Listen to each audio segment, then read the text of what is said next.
What if I told you that the smallest person in your home may be feeling, processing, and silently remembering far more than anyone realizes?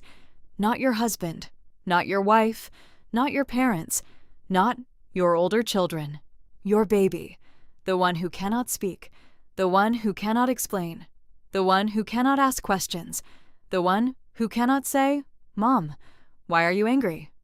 The one who cannot say, "Dad, why is your voice different?" The one who cannot say, "I feel scared." The one who cannot say, "Please stop." And because babies cannot speak, millions of adults make the same mistake. They assume babies do not understand.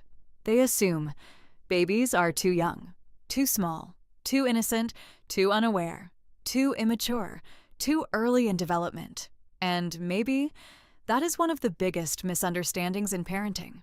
Because long before babies understand language, they understand emotion. Long before babies understand sentences, they understand tone. Long before babies understand meaning, they understand energy. Long before babies understand love, they understand safety. And long before babies remember events, their nervous system remembers feelings. Every single day, your baby's brain is studying you, not casually, not sometimes, not only when you play, constantly, while feeding, while changing diapers, while being held, while sleeping, while sitting quietly, while looking at your face, while pretending to play, while smiling, while staring, while doing absolutely nothing. Your baby is studying. Your baby studies your eyes. Your baby studies your breathing. Your baby studies your smile. Your baby studies your voice. Your baby studies your movements. Your baby studies your silence. Your baby studies your stress. And most importantly, your baby studies your emotional safety. Every day, every hour, every moment. Your baby's brain asks one silent question: am I safe here? Not with words, not with logic, not with adult reasoning, but with biology, with survival, with instinct, with the deepest, ancient systems of the human brain. And every smile answers that question. Every gentle touch answers that question. Every warm voice answers that question. Every soft hug answers that question. Every peaceful moment answers that question.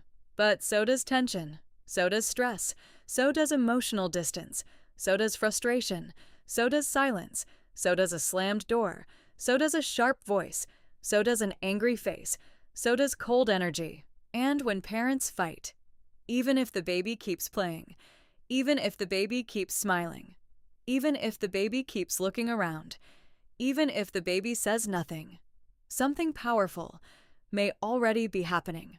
Not outside. Inside. Inside the nervous system. Inside the emotional system. Inside the developing brain, because your baby is not ignoring your conflict. Your baby may be absorbing it, and what happens next? Most parents never realize. Imagine this: a 7-month-old baby, sitting quietly, tiny fingers, soft cheeks, bright eyes, a little toy nearby. The room feels normal, safe, warm, predictable. Then suddenly, something changes. Mom's voice becomes sharper. Dad's face becomes tighter. Breathing changes. Movements become faster. Energy becomes heavier. Silence becomes colder. And in less than a second, before a single word is understood, the baby notices. Not maybe, not sometimes, almost instantly. Because babies were never designed to wait for explanations. Babies were designed to survive. And survival begins with sensing danger. To understand what happens next, we need to go somewhere most parents never go: inside the baby brain, deep inside every human brain, even newborn brains. There exists an ancient emotional alarm system, older than language, older than learning, older than memory, older than conscious thought. A system built for one purpose: survival. And one of the most important parts of that system is the amygdala. Amygdala tiny, hidden, silent, but incredibly powerful, and the amygdala does not care what adults are arguing about. It doesn't care if the discussion is about money. It doesn't care if the disagreement is temporary. It doesn't care if both parents still love each other. It doesn't care if things will be normal in 10 minutes. No, the amygdala asks only one question: does this feel safe? And when the answer becomes uncertain, the stress system activates. Immediately, heart rate changes, breathing changes, muscles tighten, hormones shift, attention narrows, learning slows, exploration stops, curiosity fades, and survival takes over. Now imagine being a baby. You cannot leave the room. You cannot ask what's happening. You cannot understand context. You cannot say, "Mom and Dad are just stressed." You cannot say, "This will pass." You cannot say, "They still love me." You cannot say, "Everything is okay." No. All your nervous system knows is what it feels, and what it feels is everything.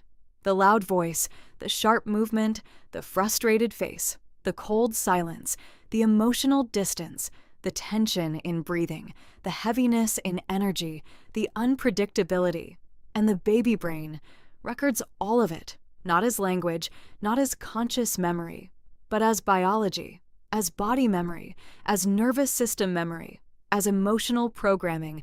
And here's where it becomes powerful. If conflict happens once, the brain may recover. If conflict happens occasionally, the brain may regulate. But if conflict becomes normal, if tension becomes routine, if emotional unpredictability becomes daily, the brain begins adapting. And children do not simply grow inside environments. Children become their environments. A baby raised in calm often learns calm. A baby raised in patience often learns patience. A baby raised in emotional safety often learns trust. But a baby raised around constant tension may learn something very different: hyper-awareness, hyper-vigilance, constant scanning, watching faces, watching voices, watching body language, watching emotional changes. Always checking, is everything okay? Is someone upset? Should I be quiet? Should I stop exploring? Should I stay close? And sometimes parents call this intelligence. Sometimes they say, "My baby notices everything. My toddler is so mature. My child is very sensitive. My child reads people so well." But sometimes what looks like intelligence is actually survival. And most parents never realize the difference. But here's the truth. That changes everything. Conflict itself is not always the biggest problem. Because no family is perfect, no marriage is perfect, no relationship is perfect, no home is perfect. Every couple disagrees. Every parent feels pressure. Every family struggles. That is human. That is life. That is normal. So what matters most is not whether conflict happens. What matters most is what happens after repair. Because after the voices, after the tension, after the tears, after the silence, after the distance, your baby watches again, studies again, learns again, and asks the same question: am I safe now? Has safety returned? Is love still here? Does connection still exist? And in that moment, everything can change. If the voices become soft again, if eye contact returns, if touch returns, if warmth returns, if connection returns, if repair happens, the baby learns something extraordinary. The baby learns big emotions exist, but safety returns. Stress happens, but love remains. People struggle, but connection survives. Conflict exists, but relationships heal. And those lessons can build resilience, confidence, security, trust, emotional intelligence, healthy attachment, healthy relationships, a healthier future. But if repair never comes, if silence becomes cold, if distance becomes normal, if tension becomes routine, if emotional disconnection becomes everyday life, the baby may learn something else. Love feels unpredictable. Safety feels temporary. People disappear emotionally. Connection can become cold. Home can feel uncertain. And those lessons may follow that child for years, into school, into friendships, into confidence, into anxiety, into self-worth, into future relationships, into adulthood. And maybe that is why psychology teaches us something powerful. Your baby may never remember your arguments, but your baby's nervous system may remember the feeling. Because before memory becomes words, memory becomes biology, and biology becomes behavior. So tonight, before your baby falls asleep, before the room becomes quiet, before the lights turn off, remember this: your baby hears more than your words. Your baby sees more than your actions. Your baby feels more than most parents ever imagine. And every day, your home is shaping a brain, a nervous system, a personality, a future. So the question is not, does my baby understand? The real question is, what is my baby learning from us? If this opened your eyes, subscribe to the channel, because next time, we're uncovering another hidden secret. Bye-bye.